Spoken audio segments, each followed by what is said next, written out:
Olga, could you push the button? Yes, it's on. Please start. Yes. We are in air. Great. Шановна громада, ми починаємо наш тематичний вебінар, що присвячений питанням оподаткування в Чорногорії або Монтенегро. Це другий вебінар у цьому циклі. Перший раз ми з вами зустрічалися близько місяця тому.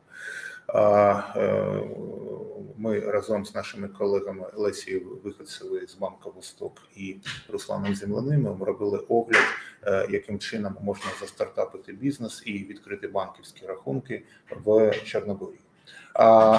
І тоді ми пообіцяли, що також ми зробимо огляд з питань оподаткування, як працюють податки в Монтенегро, разом з нашим офісом Crowe, який знаходиться, власне, в Монтенегро. І сьогодні ми з задоволенням вам презентуємо цю доповідь разом з нашими колегами із офісу в Сербії і Монтенегро. Це Павле, Ристич, партнер з питань оподаткування в Сербії і Монтенегро, і Владимир Коваліч, власне, партнер офісу Crowe в Монтенегро. In English. Dear colleagues, with pleasure we currently introduce the webinar dedicated to taxation in Montenegro. This is the second webinar in our cycle. The first was a month ago and was dedicated to opening of business and opening of bank accounts in Montenegro. We arranged it in cooperation with Vostok Bank and with our colleague Ruslan Zemlyanin. And that time we promised you that we arrange the second webinar, which will cover the tax issue in Montenegro. Montenegro has quite an interesting and tax-friendly system with not high tax rates, and our colleagues today will provide us with overview over the taxation. Our colleagues are Pavle Ристич, he is a partner responsible for tax issues in Serbia and Montenegro, and Vladimir Kovalic, who is the partner, the head of office in Montenegro. My colleague Konyak Busanova will make a translation slide after slide, and I wish you to usefully listen to our colleagues and as well and translation. Pavle and Vladimir, the floor are yours. You can start.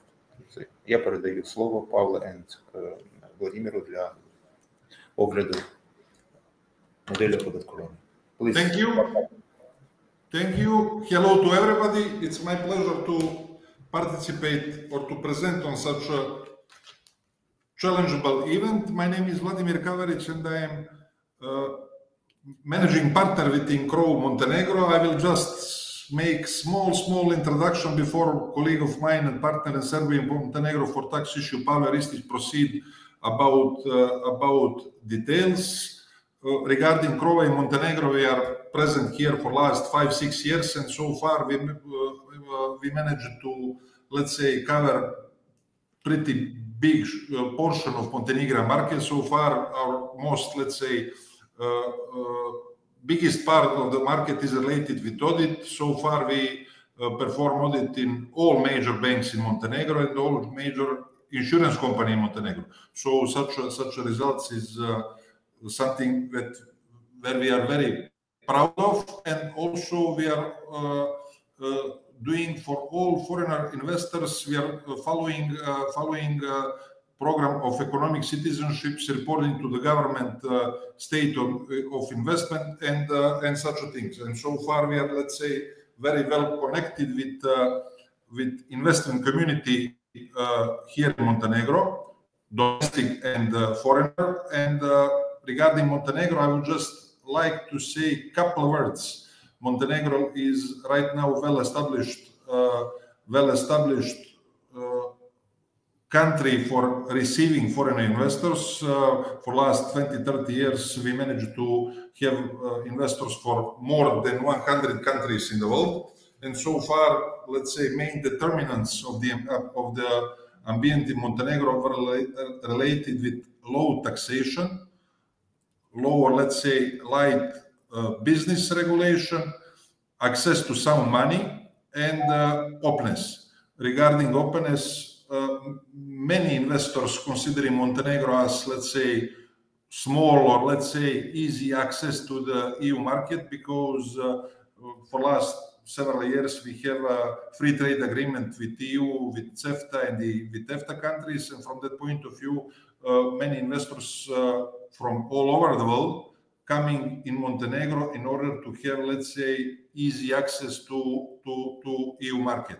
It's easier in terms of traveling. It's easier in terms of performing business, and especially it's easier in terms of abolishment of customs barriers coming from our free trade agreement. One things which is probably for anyone who is coming in Montenegro is pretty obvious and well known, but it's worth mentioning that our official currency is euro since it was established in EU. So also transaction cost in communication with EU and foreign market, also from that point of view, it's easier.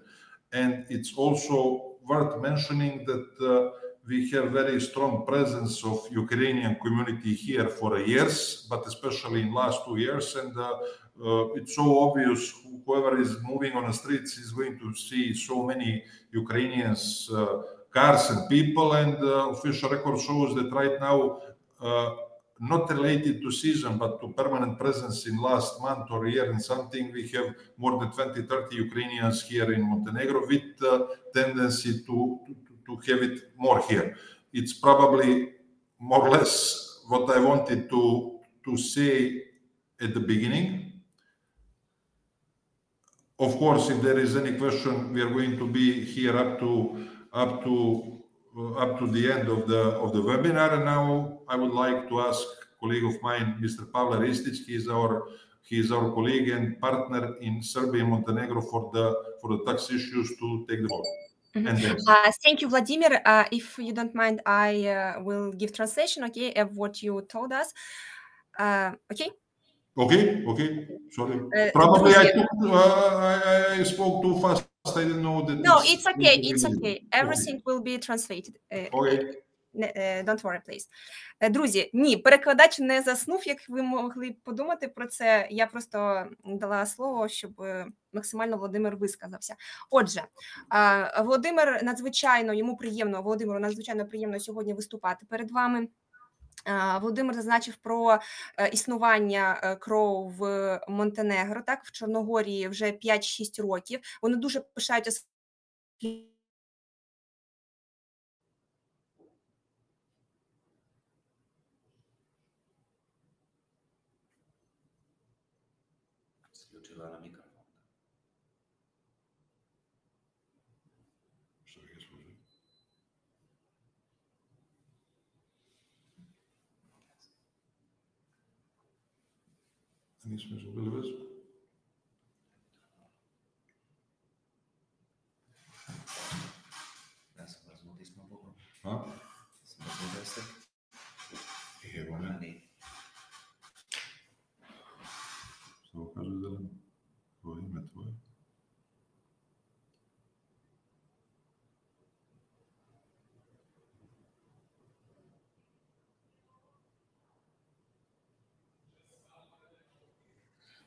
Конюль, ми вас не чуємо.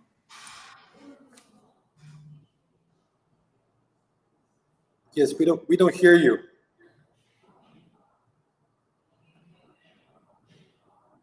For a moment it's better now. Перепрошую, друзі, мене викинуло через слабкий інтернет, але наразі я підключилася з мобільного. Так, сподіваюся, мене чути. Ми зупинилися на тому, які питання можуть охопити наші колеги. Це будь-які питання, пов'язані з веденням бізнесу. Тож, ласкаво просимо, як то кажеться. Потім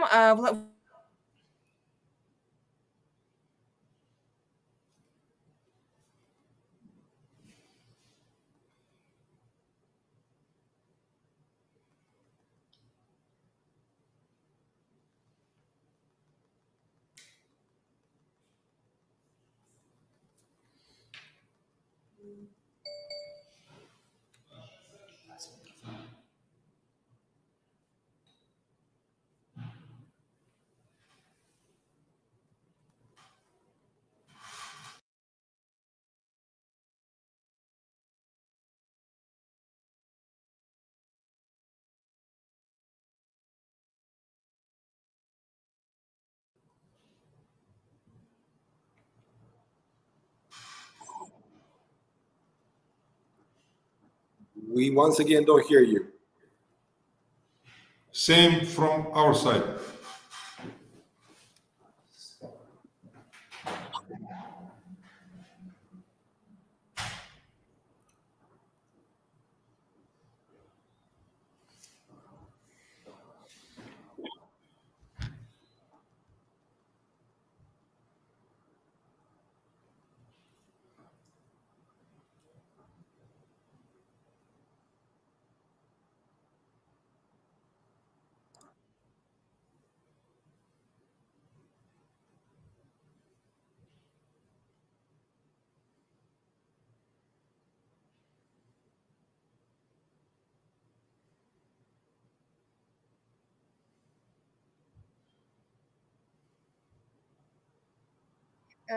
Перепрошую, Дмитро Олександрович, якщо можна попросити вас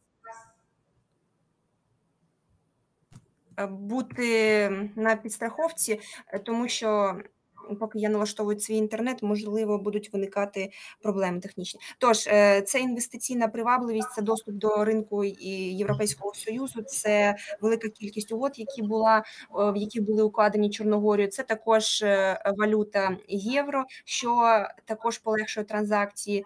І що особливо важливо, підмітив Володимир, це українське ком'юніті, яке вже досить сильно започаткувало свою присутність в Монтенегро, що дозволяє українцям, які зараз релокуються, отримати підтримку і розвивати успішно бізнес. І наразі ми переходимо до податкових питань, і слово передаю Павле Ристичу. Павле, please. And I'm very sorry for such technical issues. I think that everything will go smoothly further. Thank you. You are muted, Pavle. You are muted. Apologies, and thank you for reminding me. Thank you, Vladimir. Thank you, Dmitry, for this short intro and for explaining the position of our office in Montenegro. Like Vladimir said, I won't be that modest, and I will say that probably we are ranked in Montenegro. We are ranked probably around top 3 financial services providers in Montenegro. So we are one of the leaders of the market, and with that position, we have like Vladimir said, a very good network of clients and business partners, which among them, a lot of foreign companies and foreign individuals. I will be, let's say, in charge for the presentation of the taxation part. But before starting into more technical details about the taxation, I will give just a quick couple of sentences about opening of the business in Montenegro, which is not that complicated, unlike maybe or costly, unlike maybe in some other countries. Usually, it takes. Well, of course, depends from the bank side and KYC process of the bank, but it usually, the company can be established within, a couple of weeks, 2-3 weeks in Montenegro. You will have to go through some administrative procedures that you need to execute before the central registry of companies in Montenegro and the tax authorities, and of course, but like in other countries, I believe that majority of compliance and the majority of time is with opening of the bank account and showing the ultimate ownership over the company which are you incorporating. Shall I stop now and you can continue? Yes, of course. Thank you. Так, тепер вас вітає Павле. Так, Павле є партнером, ви про це почули. Павле зазначив про те, що вони входять в топ-3. Ну, в цьому ви вже, можливо, переконалися або переконаєтеся також в майбутньому. Що важливо, Павле буде фокусуватися саме на податкових питаннях. Це те, з чим ви частіше і більше всього до нас зверталися, але він також зазначив декілька слів про відкриття компанії. Сьогодні ми на цьому зосереджуватися особливо не будемо. Процес не є складним. Можна започаткувати так бізнес, зареєструвати компанію протягом 2-3 тижнів, і це буде залежати тільки від структури та від того, наскільки у вас вже готові документи. Ось, і потім вся ця реєстрація, в принципі, дуже швидко відбувається. Зараз ми зосереджуємося на податкових питаннях. Павле, please.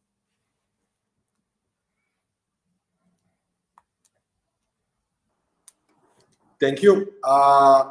Let's start with this technical part.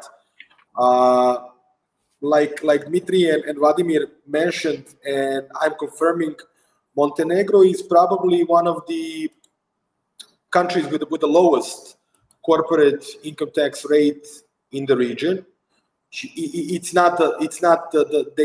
There are certain countries with the lower, but knowing how much the tax rate is in Montenegro, having the scale of 9 up to 15% of the corporate income tax on a taxable base is quite, let's say, favorable for the new businesses that want to start their operations in Montenegro. Like in majority of tax systems and tax ecosystems worldwide, it also embraces the same approach, meaning that Montenegrin companies which are registered in Montenegro are basically subject to tax on their business profit made in Montenegro and outside of Montenegro.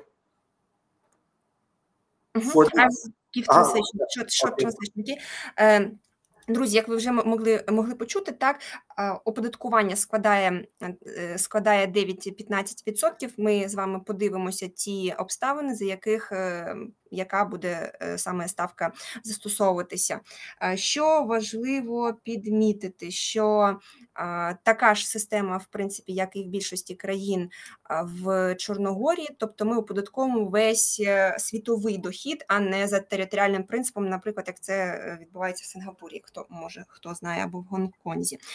Ось, але що потрібно тут вам знати, що в Чорногорії це майже одна з тих країн, де найменше оподаткування. Okay, thank you. Yeah. On the other hand, you have non-resident legal entities who are subject to tax for the profit made in Montenegro. Of course, this triggers the question of PE and incorporation of the permanent establishment and their taxation. However, I must say that in this part of the Europe, still, this practice is yet undeveloped. So unlike maybe some Western countries, in Montenegro, the tax authorities and their practice of taxation of non-residents for the profit made in Montenegro is still, let's say, vague. Окей.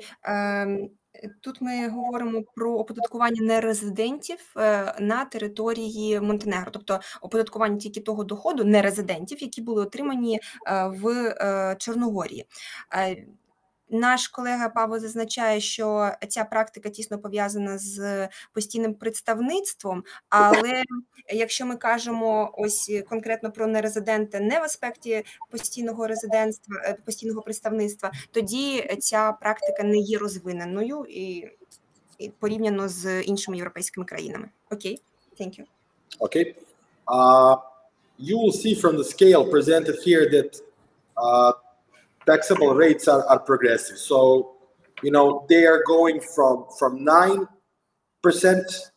which is the lowest, and for the taxable profit of 100,000 euros, and it goes up to 15% for the income over taxable income over 1.5 million euros. So I would not smother conversation on this. You can have it and you can look it from a taxable scale. And of course, I will need to mention when it comes to taxation of companies, basically you have this capital gain and taxable losses carry forward. So you can offset your future tax liability with the taxable losses from previous years going 5 years backwards. Perfect, thank you. Тут ми бачимо ставку оподаткування, бачимо, що вона прогресивна. Якщо ваш дохід не перевищує 100 тисяч євро, то ми сплачуємо 9%. Якщо ми кажемо про дохід більше, чим 1,5 мільйони, то тоді застосовується 15% ставка. І що цікавого, є ставка для оподаткування capital gains, так, отриманих вами, наприклад, від продажу акцій або нерухомості, і також можна перенести збитки на 5 років. Це важливо бізнесу. Пані, давай ми спитаємо, все ж таки дохід або профіт перевищує або не перевищує 100 тисяч євро? Ну, Dear Pavle, could you please clarify? We are talking about the income or profit? As a threshold for the application of the higher tax rates. It is taxable profit, you know. So maybe in during my speech, you know, I said taxable income, but it's the same word for the same meaning. Taxable profit or taxable income. It is something that basically you adjust your taxable profit by using corrective elements that are prescribed by the law. So probably like in the same or similar manner everywhere else, including the Ukraine, you have some expenses which are not recognized in full amount or which are not business driven, therefore cannot be recognized as a tax deductible expense. So at the end, this is the taxable profit that is subject to this progressive tax rates for the corporate taxation. So our Montenegrin company can have the turnover, say, 1 million euro, but if the profit is 90,000, so the 9% tax rate will be applied. Correct? It will be, for example, let me put it like this, Dmitry. If your profit, your turnover is 1 million euros, and you have 900,000 of expenses, which are incurred during the year. Your taxable profit may not be 100,000 euros. It can be, for example, 500,000 euros, because 400 of your expenses are not tax deductible. They're not recognized as a tax deductible expense due to various reasons according to Montenegrin legislation. So basically, for example, maybe some of your turnover is not subject to corporate tax, but are more subject to capital gain taxation, which are different type of income to tax according to Montenegrin legislation. So I will be more focused, and you should be more focused on the expense part rather than the income part. And the taxable profit is basically your income minus tax recognized expenses for the corporate tax. Окей, thank you. Дмитро, ви перекладете? Я можу перекласти. Тобто, дивіться, в даному випадку ми спитали у Павла, так, а що є порогом для застосування більш високих ставок? 12 чи 15%. Обіг компанії, ну, дохід, чи все ж таки прибуток. І він каже, що порог є прибуток, ну, точніше, оподаткований прибуток. Тобто, якщо навіть компанія має turnover, обіг 1 мільйон євро, але має витрати на 900 тисяч, то прибуток, що залишиться для оподаткування, буде лише 100 тисяч, і для нього застосовується 9%. Але тут треба бути уважним, тому що коли ми говоримо про оподаткований прибуток, ми маємо на увазі не просто витрати, а самі ті витрати, які визнаються вираховуваними для цілої оподаткування. Як і в Україні, в Монтенегро є податкові різниці, тобто не всі витрати беруться до вичету з податкової бази. Тому тут треба враховувати цей факт, що час від часу витрати при фінансових витратах 900, податкові витрати можуть складати менше величину. У мене все. Thank you very much. Pavle, please. Yes, can we move to the next slide, please? Yes, of course, of course. Yes. Okay. Withholding tax, which is always interesting subject and should be mentioned when we are talking about taxation of companies in Montenegro. Basically, you're having in Montenegro subject to tax is payments of dividend, of interest, of capital gains, and royalties and other intellectual property rights, which are subject to the withholding tax in Montenegro. The withholding tax currently applicable, according to the latest amendment which came into force, I believe, in 2022, withholding tax is 15% on the source of income from abroad. So basically, you're subject and you need to pay 15% on the distribution of dividend, interest, capital gains, royalties, and other intellectual properties. And of course, if you have like lease of movable or immovable property, which is located in Montenegro. Okay, so I will give translation. Ми кажемо про податок на репатріацію, так, withholding tax, він є на рівні Чорногорії, на рівні локального законодавства закріплено у розмірі 15%. Він застосовується до пасивних доходів, як ви могли вже здогадатися. Це в нас і дивіденди, і відсотки, і роялті, і capital gains. Тобто, якщо ми виплачуємо ці пасивні доходи за кордон, то тоді ми застосовуємо 15%. Але тут увага, що Монтенегро має велику сітку цих договорів про уникнення подвійного оподаткування, тому ставка може знижуватися. Ось, щодо capital gains ми поговоримо вже зараз. Павле, please, about capital gains. Of course, the topic about the withholding tax is not over. So I need to mention that Montenegro have very decent network of double tax treaties with more than 40 countries under their belt, and of course some other services which are subject to withholding tax according to domestic legislation of Montenegro can be excluded from taxation by the withholding tax if you submit basically, and if you provide a proof that this income is paid out to a non-resident of Montenegro, legal entity which is non-resident of Montenegro, and of course if they are ultimate beneficial owner of such income.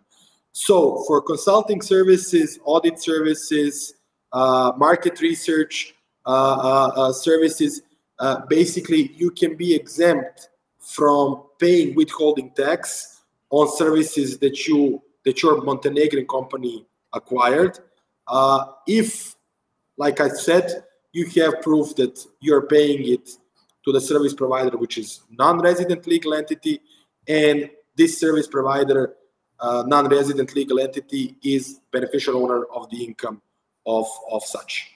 Thank you for such a clarification and additional information.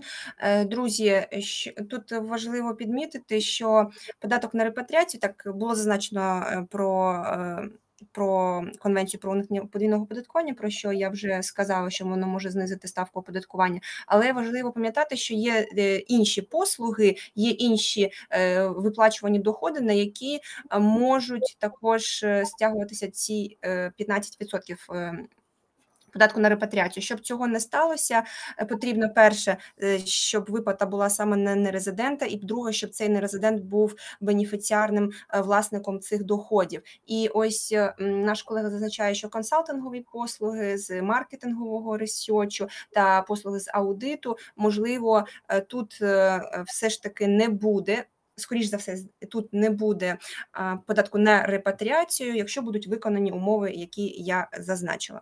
Ось, і я перепрошую, з минулої доповіді Павле я не зазначила про нерухоме майно, так, коли ми його продаємо, також ми сплачуємо податки відповідно до Конвенції про уникнення оподаткування, також виникає ставка відповідна. Ось про це необхідно пам'ятати, особливо якщо ця нерухомість вона розташована в Монтенегро. Окей, thank you very much. Yes, you're welcome. I will spare just a few words about the exemptions. In practice, it has shown that exemptions available from exemptions from taxation in Montenegro under Montenegrin corporate tax law are provided mainly to non-profit organizations, and of course companies which are being incorporated in this underdeveloped municipalities of Montenegro. In practice, it has been shown that it's not so. We didn't have too much time and possibilities to exercise this. So there are certain exemptions available, and of course there are certain limitations in this respect to which businesses and which industries these exemptions cannot be applicable. Окей, thank you. Друзі, ми тут бачимо певні винятки, коли ми не сплачуємо корпоративний податок, і це, як ви бачите, і в принципі це очевидно, це нон-профіт організації, це неприбуткові організації не сплачують, і це ті компанії, які були створені на тих територіях, які не є розвиненими на даний час. Ось, і ми бачимо певні пільги, які лімітовані в часі ведення бізнесу, і також лімітовані тима пільгами. Так, максимальна сума, я так бачу, 200 тисяч євро за весь період існування цієї компанії за 8 років. Тобто ці пільги не можуть перевищувати таку суму. Павле, I have a question regarding withholding tax, if you don't mind.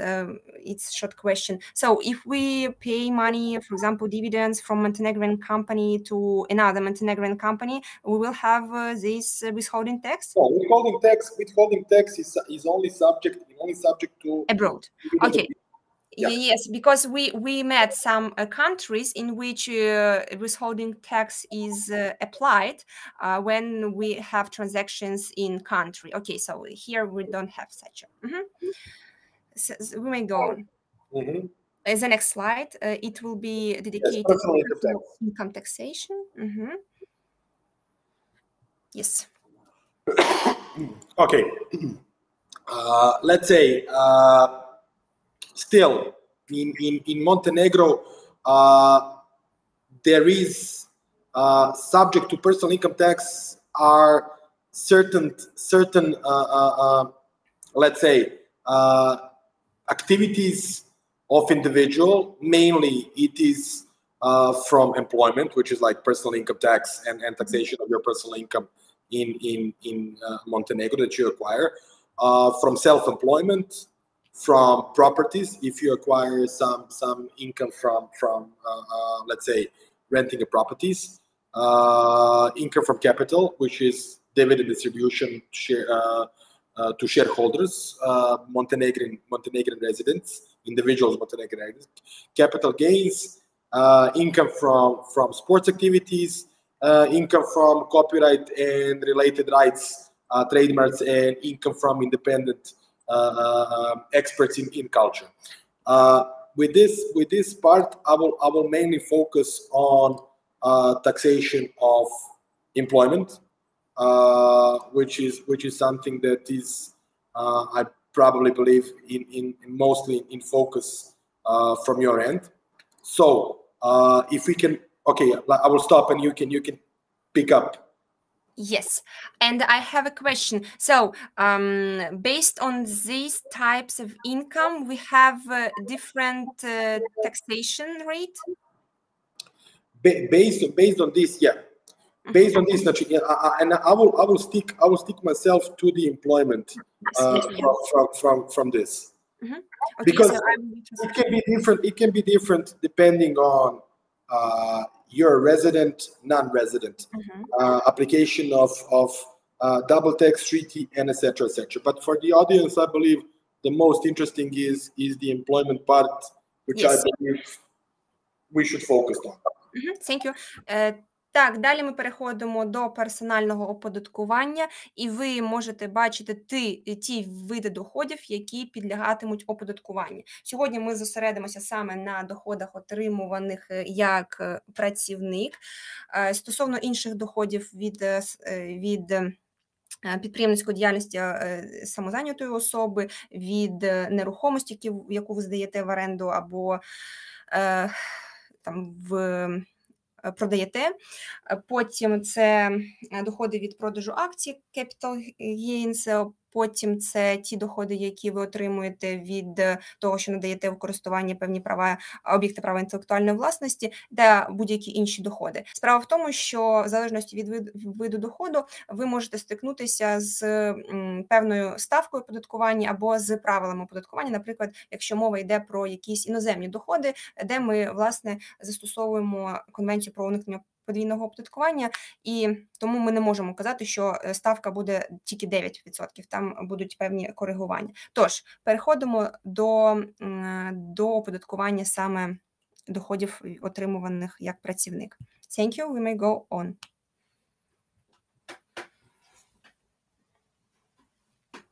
Thank you. Okay. Important to mention is basically that for the employment, taxation is done on the withholding basis, meaning that the company who is paying out the income is subject to calculate, withheld, and pay respective tax and social security contributions on income, basically that you receive as an employee of Montenegrin company. I will, like I told you, we mentioned here self-employment, and also, but I will focus mainly on income from employment, which is different in some sort of a compliance way and taxation way from the self-employment. Basically, we also have the same situation like for the corporate tax, that the tax rate is progressive. So basically, you have applicable 9% for the amount from 7,000 to 1,000 euros, 700 to 1,000 euros per month, and of course 50% on the amount taxable of the income above 1,000 euros per month. Wonderful, thank you. Так, тут ми розглядаємо саме конкретні ставки, які застосовуються, це від 9% до 15%. Ми бачимо трешхолди, коли застосовується 9%. Тут увага, від 700 до 1000 євро на місяць ви застосовуєте ставку 9%. Якщо ваші доходи вищі, то ви застосовуєте одразу 15%. Тут ми також бачимо оподаткування доходів від самозайнятої діяльності, підприємницької діяльності. Вона складає ті ж самі ставки, але зверніть увагу на трешхолди. І більш того, там є певні нюанси з застосуванням цих ставок саме до самозайнятої особи. Але з чим ви повинні сьогодні піти, з якими знаннями, це 9 і 15%, але трешхолди тут ми бачимо від 8400 до 12 тисяч. Якщо ви в місяць заробляєте такі гроші, то ви застосовуєте 9%. Якщо більше, то 15%. So, when we are talking about the self-employment income, we are talking per month, yes? Also, as... Yes. We're talking per month. And of course, self-employment is different because it's done on the annual basis. And basically, it is something that you submit the tax return on your own as individual to the tax authorities. And the taxation method and the compliance is different. But of course, the details of this, we can share with the audience after the presentation. If they have, they can contact us for. Yes, of course. Так, друзі, і про що я не зазначила на самому початку, в них, в Чорногорі така ж сама система, що компанія, яка виплачує доходи, є податковим агентом. Тобто за вас сплачує податки саме ваш роботодавець. Якщо ви самозайнята особа, звичайно, ви все це робите самостійно. Thank you, we may go on. There is also a surtax which is called prirez in Montenegro, and depends. This is something that depends from municipality to municipality. So the surtax rate in Podgorica, which is the capital of Montenegro, is 15. In Budva is 10. While in other municipalities is 13%.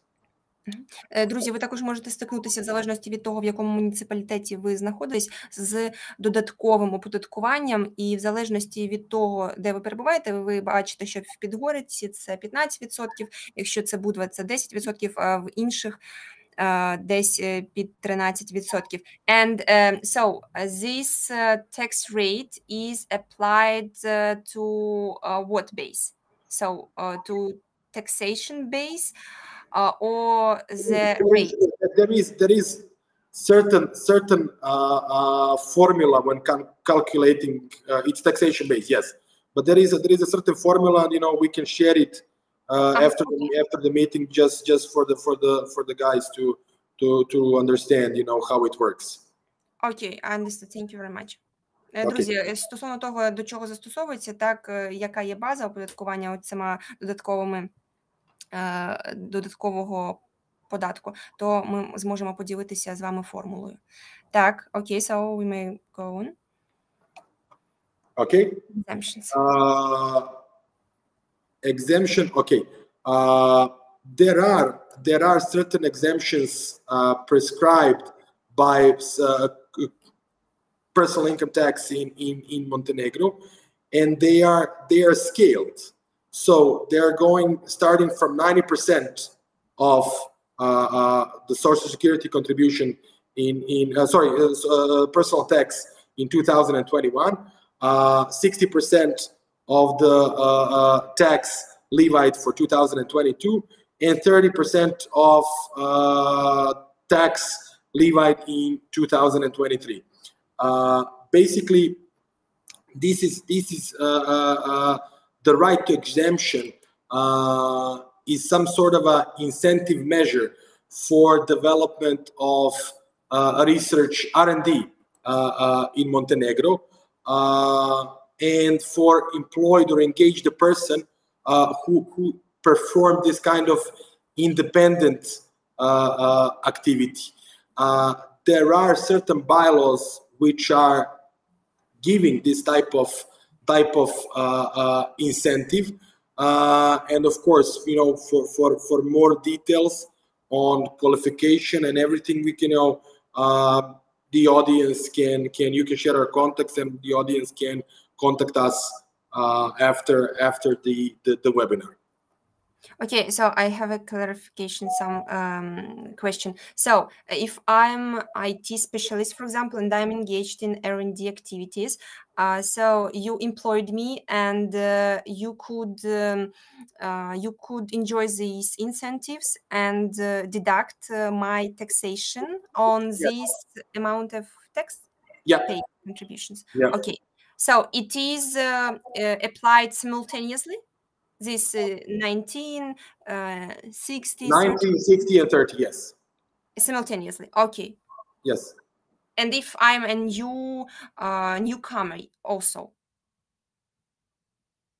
Sorry, can you repeat? If I'm a newcomer, I'm a new employee for you, and I didn't have any contributions for in 2021, 2022, just employed now. I will need to check it. I will need to check it as a newcomers, because these are basically on decrees which are passed previously for the previous years. Mm-hmm. So you know, I will need to check it and get back to you for the newcomers. Thank you very much. Thank you. Друзі, тут ми бачимо певні пільги, особливо вони стосуються саме тих, хто задіян в Research and Development Activities, тобто це в інноваційній діяльності, про що ми і минулого разу з вами говорили. Ми бачимо, що є можливість знизити оподаткування на ті витрати, які були зорієнтовані на цих соціальних внесках, сплачених у 2021, 2022, 2023 році. Бачимо ці процентні відсоткові співвідношення, так, 90, 60, 30%. І це можна одночасно застосувати, коли ви маєте намір застосувати такі пільги. Окей, thank you very much. We may go on. Okay. Subject to these exemptions are basically income coming either from your employer in Montenegro or basically income from abroad, from your foreign employer. In practice, it is very difficult to exercise foreign employment, and it is very difficult to keep a record and track down this type of income from the tax authorities. And we had questions arising like this, but currently the tax authorities are not that profound, and they're not well equipped to audit this type of income. So in practice, and of course it's not official, a lot of individuals do not report their income, which is of course wrong and shouldn't be done like that. But in practice, it's done in this kind of manner. I understood. I will share it with our participants.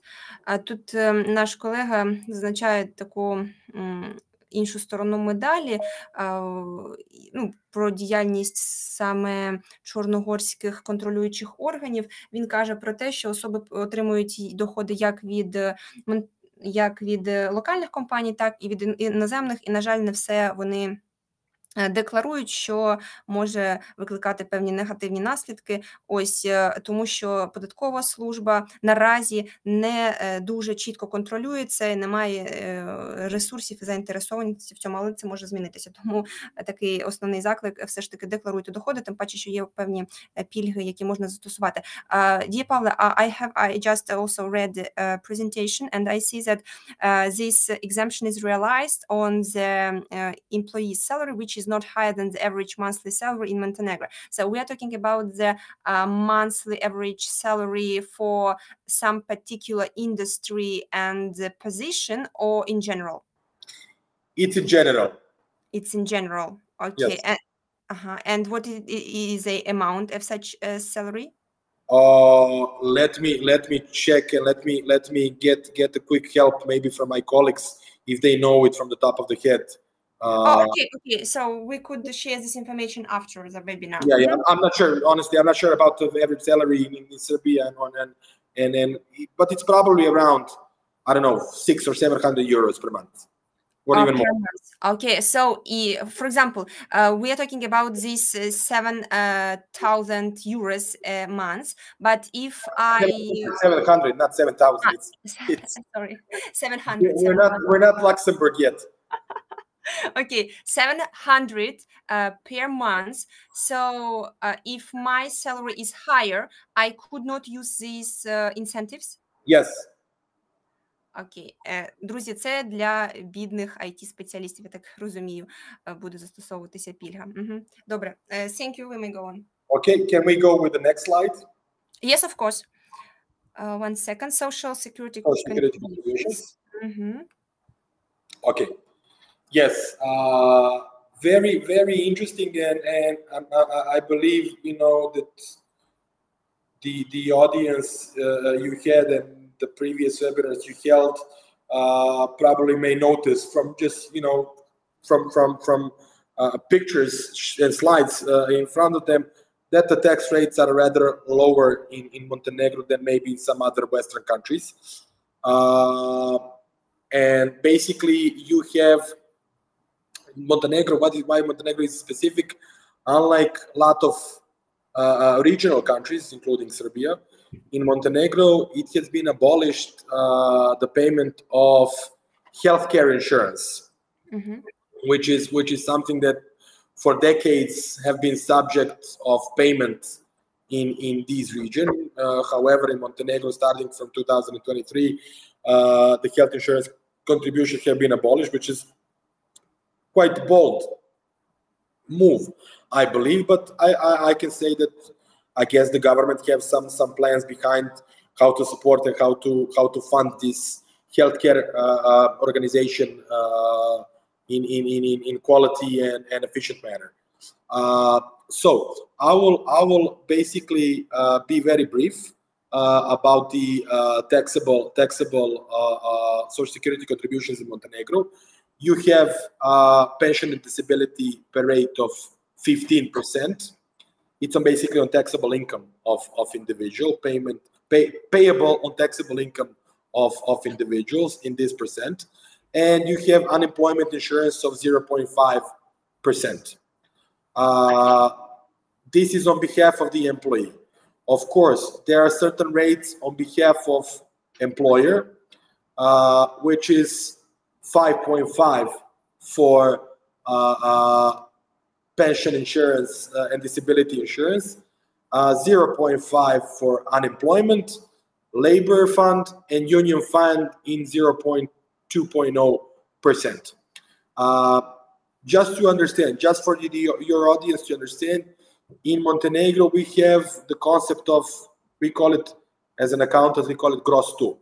So basically, at the end of the month, your employer is the one who is calculating and withholding the tax and Social Security contributions of your salary and paid on your behalf and on their own behalf.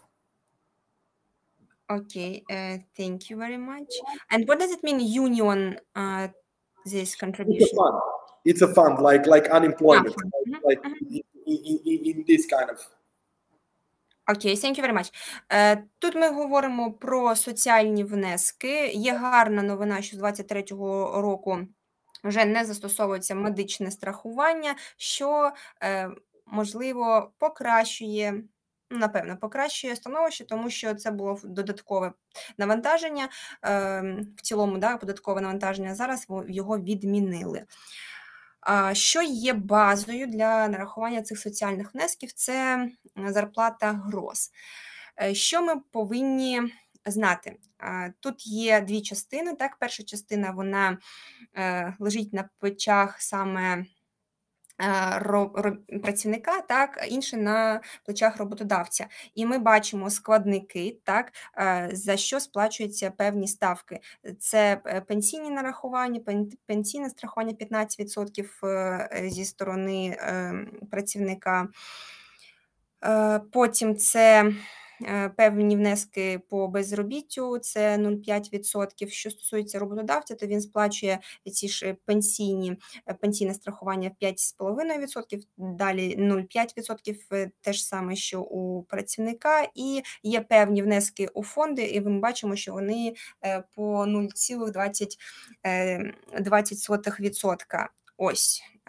В принципі, це все. Можемо рухатися далі. Thank you very much. We may go on. Okay. Can we move to the next slide? Так. Yes. Да, і не забуваємо, що все це сплачується роботодавцем як податковим агентом. Yes. Okay. This is more or less the same as for the exemptions that we talked about taxation. So, you know, it is these are the twin legislation, to say it like that. It cannot go once without the other. So the provisions about the exemptions and the rules about the exemption that we talked a couple of minutes before are the same in this respect when it comes to Social Security contributions. So the scale of exemption is the same. It goes from 90 to 30%. And like I said, the exemptions are here to mainly focus and these R&D activities and these type of independent activities. They're here to support this. Understood, thank you. Друзі, те, що ми зараз бачимо на екрані, це віддзеркалює ті положення, які застосовувалися до саме податку, так, який ми розглядали від 9 до 15%. Тут це застосовується саме до соціальних внесків. Як бачите, теж саме 90, 60 і 30%, тобто воно віддзеркалює те, що в частині оподаткування, так і в соціальних внесках. І особлива увага, що це застосовується для тих, хто задіян в інноваційній діяльності, IT-діяльності і іншій інноваційній діяльності. Okay, can we go to the next slide? Next slide. Yes. Okay, so it is for economic stimulation programs. Yes, these are basically programs that are passed by the Montenegrin government, and the first one that we are talking about, like the name says from itself, the idea of this program is to make Montenegro as a country and as legislation more competitive in respect to other economies, and to boost them and to give them a sort of a enhancement and make it more appealing for foreign investors. The total budget for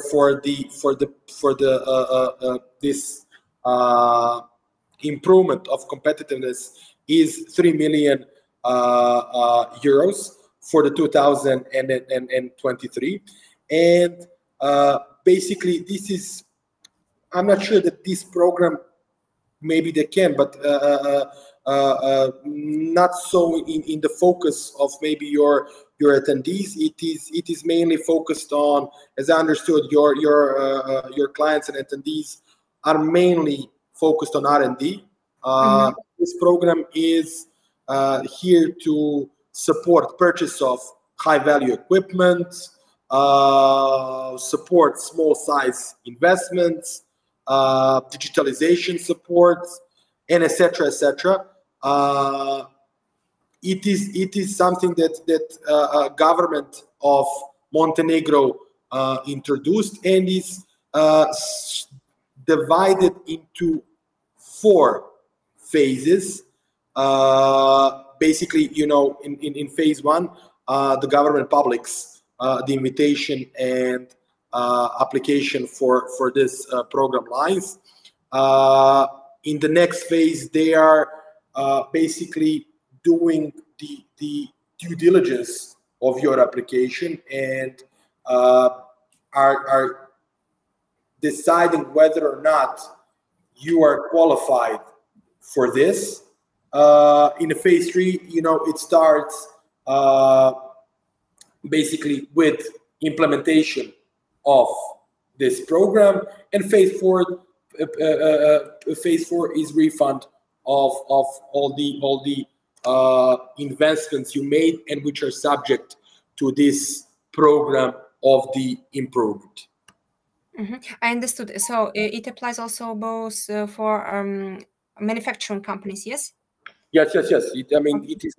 It is not limited to many industry. It is more focused on subject of what is being incentivized. Okay, I understood. Thank you very much. Друзі, тут ми говоримо про програми, які сприяють підвищенню конкурентоспроможності Чорногорії на рівні інших європейських країн, і ось держава виділила 3 мільйони євро на 23-й рік для того, щоб виправити ситуацію і стимулювати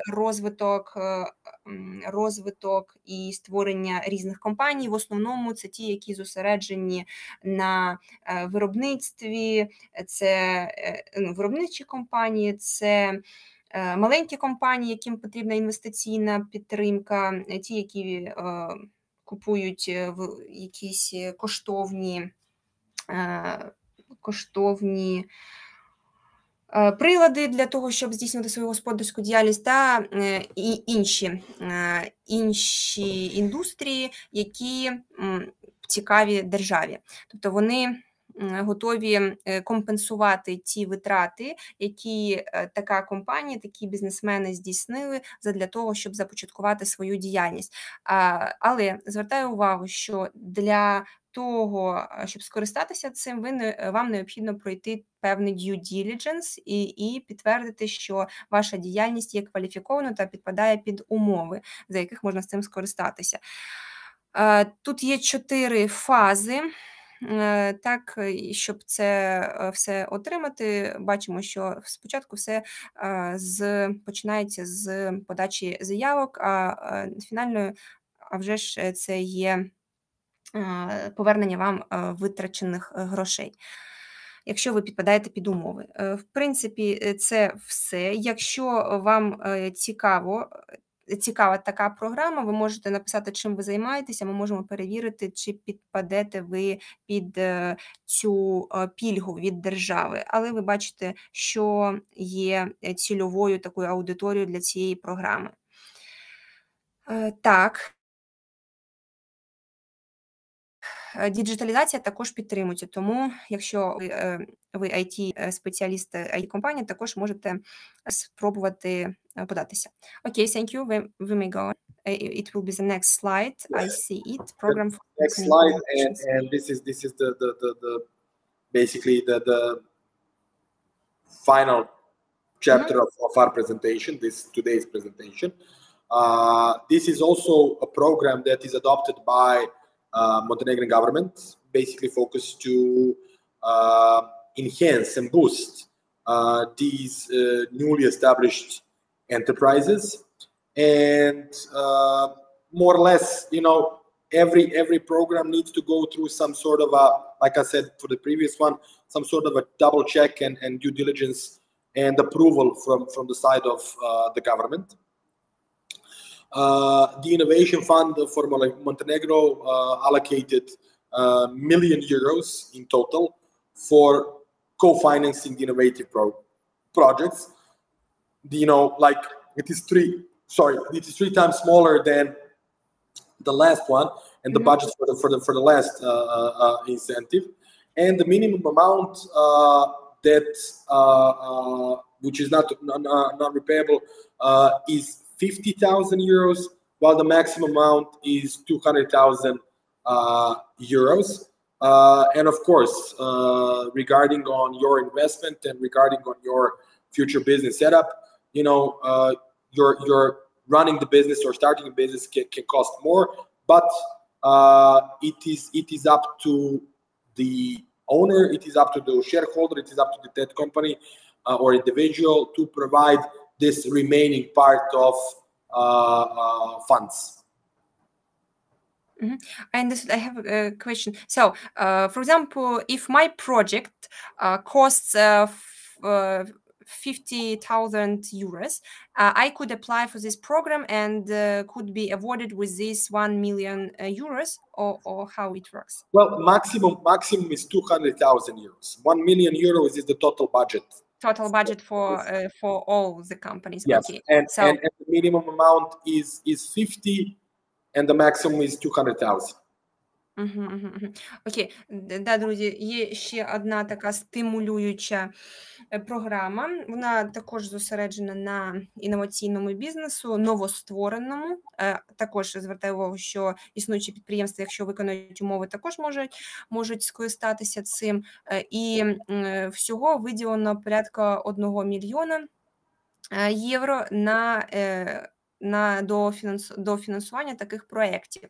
І мінімальні грант, можна сказати, фінансування – це 50 тисяч євро, а максимальна – це 200 тисяч. Ми бачимо, що бюджет невеликий, тому якщо ви бажаєте скористатися, то біжіть якомога швидше і подавайтеся. Окей, thank you. Okay. Just to clarify, and of course you can read it in a slide. The legislator, the government, defined what is newly established enterprises. Basically, those are the one who have been founded, incorporated within 5 years prior to the submitting of the application of the project to the responsible authority, and the enterprises that are mature, to say it like that, at least 30 days prior to submission of the proposal of your project and proposal to the government. So basically, you have the limitation of you cannot be younger than 30 days prior to the application. Your company, as I said, you meaning the company, and of course, or older than 5 years. Looking from the date of the application. And the enterprises are divided into 3 categories, which are medium-sized, small, and micro. Medium-sized coming with less than 250 employees, annual revenue of less than 50 million euros, and total asset of less than or equal to 43 million euros, and micro having less than 10 employees, annual revenue of less than 2 million euros, and total asset of less or equal than 2 million euros. Regarding the requirements, so not to be not older than 5 years and not younger than 30 days. So that's all for requirements, or we have any other? There are more requirements, but these are the main presentations which focused on main requirements that not to smother too much of the details, because details can be discussed via email. Yeah. Understood. Thank you. Що треба зробити або чому відповідати для того, щоб скористатися цим грантом або фінансовою допомогою? Будь ласка, перевірте, щоб і переконайтеся, щоб ваша компанія була створена як мінімум 30 днів, вона була зареєстрована як 30 днів, і не була старшою, ніж 5 років. Тобто вона не повинна бути створена пізніше, чим 5 років. І, безумовно, існує ще інші вимоги, яким ви повинні відповідати, але це основні, на які в першу чергу будуть дивитися регуляторні органи. Також підприємства, які можуть скористатися цим, поділяються в очах регуляторних органів на 3 категорії. Це маленькі, це великі, і це мікро, маленькі і середнього розміру. Власне кажучи, саме такі компанії можуть податися на цю фінансову допомогу. Ми бачимо критерії, так, поділяється за кількістю співробітників, за оборотом і за кількістю ваших активів. Ось, це все, що хотіли наші партнери сьогодні вам розказати і з чим поділитися. Якщо у вас є питання, будь ласка, задайте. Thank you, Павле. So I see that it's the last slide of our presentation today. To wrap up, I mean, everything that is, vague or need more explanations, or need more details, like I said, for this boosting programs and incentive programs of the government, there are far more details. But of course, it could take the entire presentation or even more just to discuss the details of this one application. But to wrap it up, the message that I want to echo to the audience is maybe not to focus mainly on these incentive programs as it is, because of course these figures may look small to you comparing the size of the countries, Ukraine towards Montenegro, but be more focused on really low tax rates which are applicable according to Montenegrin domestic legislations, and which gives a favor in respect to other maybe surrounding economics and other countries, neighboring countries of Montenegro. So this is something that, you know, I want to spread the word, knowing how the system, how the taxation works in other neighboring countries. In Montenegro, it is still, I believe, one of the most favorable systems when it comes to taxation of individuals. To individuals, yes, especially. Yes. And of course, the companies. I mean, you know, the tax rates are rather low comparing to other Western countries. Yes, we agree, because we had made some researches and see it, confirm it. So thank you. Yeah.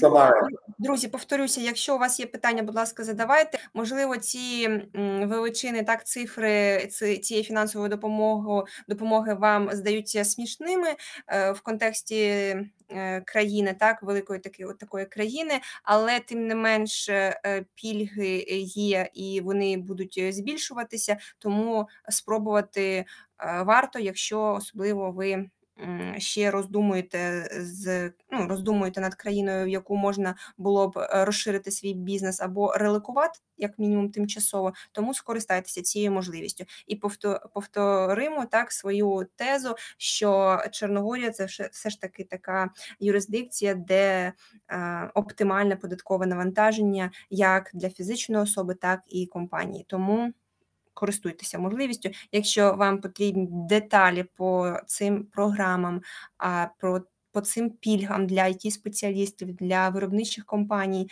то тоді, будь ласка, дайте нам знати, ми сконтактуємо вас з нашими партнерами.